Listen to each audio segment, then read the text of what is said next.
दोस्तों, इस चैनल पर आपको सुनने को मिलती है डरावनी कहानियां। अगर आपको ऐसी ही डरावनी कहानियां सुनना पसंद है तो हमारे चैनल को सब्सक्राइब करना ना भूलिए। तो चलिए शुरू करते हैं आज की कहानी। रात के 2 बज रहे थे। तेज हवाएं चल रही थीं और आसमान पर काले बादल छाए हुए थे।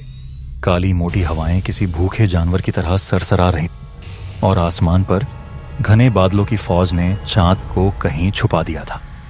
राहुल, जो एक युवा पत्रकार था, अपनी बाइक पर बैठा एक अनजाने सफर पर निकला था।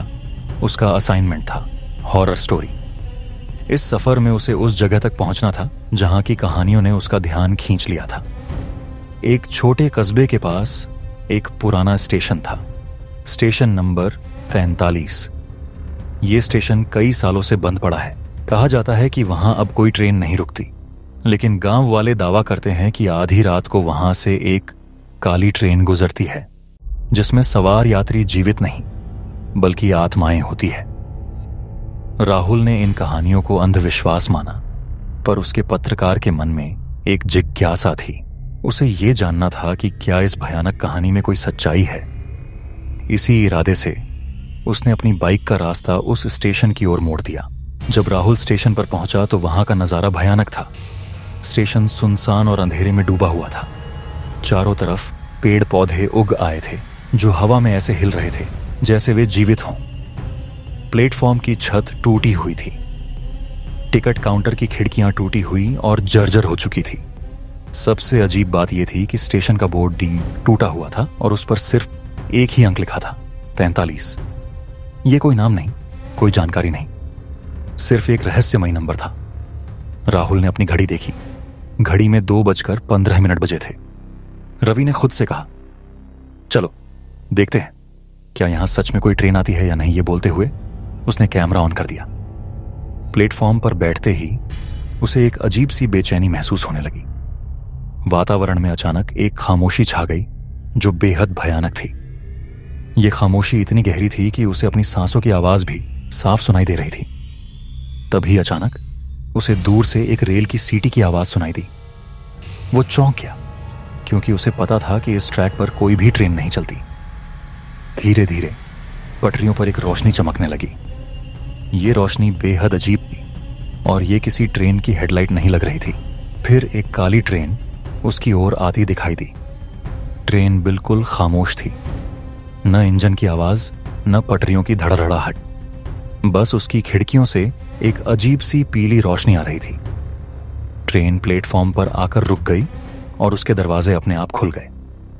राहुल ने सोचा कि शायद कोई शूटिंग चल रही है, लेकिन जब उसने खिड़कियों में झांका तो उसका खून जम गया। अंदर बैठे सारे यात्री बिना आंखों वाले साए थे। उनके चेहरे काले और आंखों के नीचे गहरे गड्ढों जैसे थे।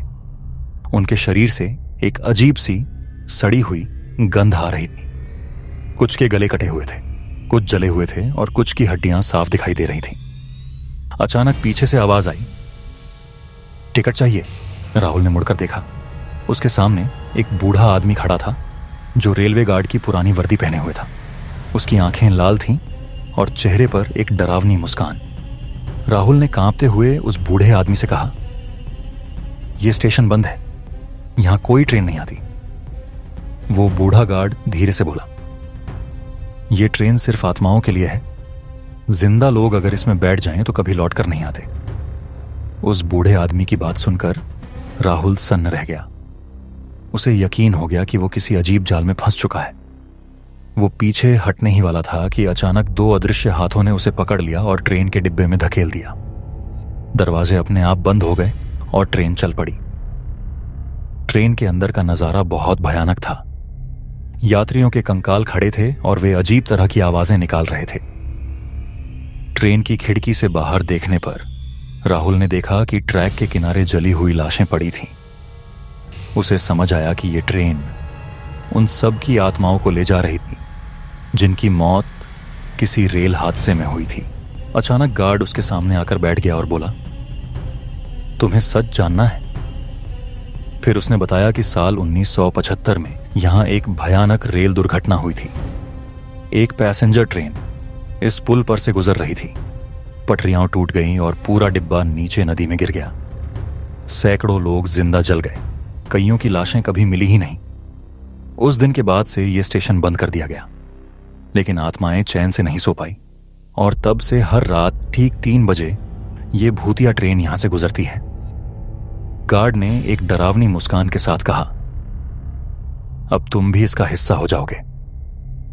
यह सुनते ही राहुल ने चीखने की कोशिश की, लेकिन उसकी आवाज गले से निकल ही नहीं पा रही थी। डिब्बे की दीवारों पर अचानक खून के धब्बे उभर आए। यात्रियों के कंकाल उसके चारों तरफ खड़े थे। अचानक उसने अपने कैमरे में देखा। उसकी रिकॉर्डिंग में वो खुद गायब था। कैमरे की स्क्रीन पर सिर्फ ट्रेन और मरे हुए यात्री दिखाई दे रहे थे। उसने महसूस किया कि धीरे धीरे उसके हाथ पांव ठंडे हो रहे हैं। उसकी त्वचा नीली पड़ रही थी। क्या वो भी आत्मा बन रहा था? तभी ट्रेन एक अंधेरे सुरंग में दाखिल हुई। सुरंग के भीतर अजीब मंत्रोच्चार की आवाजें गूंज रही थीं। राहुल ने अचानक अपनी जेब से ताबीज निकाला, जो उसकी नानी ने गांव से निकलते वक्त दिया था। नानी ने कहा था, यह ताबीज तुम्हें बुरी आत्माओं से बचाएगा। जैसे ही उसने ताबीज उठाया, पूरी ट्रेन में चीखें गूंज उठी। यात्रियों की आत्माएं जलने लगी। गार्ड चिल्लाया, नहीं, यह नहीं हो सकता। अचानक ट्रेन पटरी से उतरकर जोरदार धमाके के साथ गायब हो गई। राहुल बेहोश होकर प्लेटफॉर्म पर गिर पड़ा।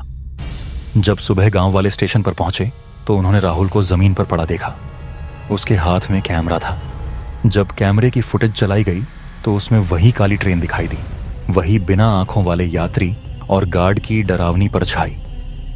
ये देखकर गांव वाले सन्न रह गए, क्योंकि वे सब जानते थे कि स्टेशन नंबर 43 पर कोई ट्रेन नहीं चलती। राहुल बच तो गया, लेकिन उस दिन के बाद से उसकी आंखें हमेशा डरी हुई रहती। वो अक्सर कहता, ट्रेन फिर आएगी और इस बार मुझे ले जाएगी। गांव के लोग आज भी रात में स्टेशन नंबर 43 के पास जाने से डरते हैं। कईयों ने दावा किया है कि आधी रात को पटरियों पर एक काली ट्रेन गुजरती है, जिसकी खिड़कियों से सैकड़ों लाल आंखें झांकती हैं। कहते हैं, अगर किसी ने उस ट्रेन को देख लिया तो उसकी उम्र घट जाती है।